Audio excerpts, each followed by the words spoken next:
can only be found for a child of God in Christ Jesus.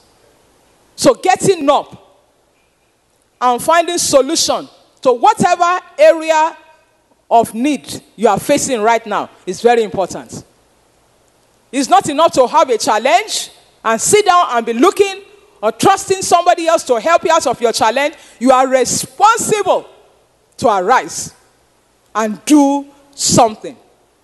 Arising and doing something as you are led by the Spirit of God is what is going to bring victory. Sitting down and being discouraged and being anxious and being sorrowful we actually compound whatever it is. Whatever the challenge is, we actually compound it.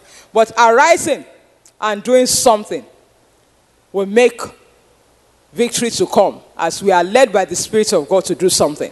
Philippians chapter 4 verse 6 tells us that we should be anxious for nothing.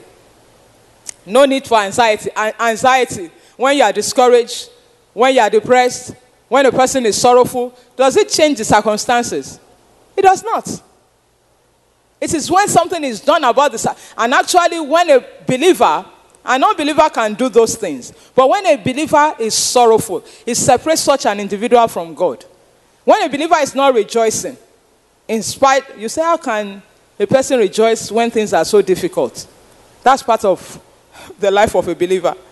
That's part of what God commands us to do. How can a person rejoice when he's in such challenges? He doesn't know how he's going to pay the next bill. That is part of what it means to be a believer.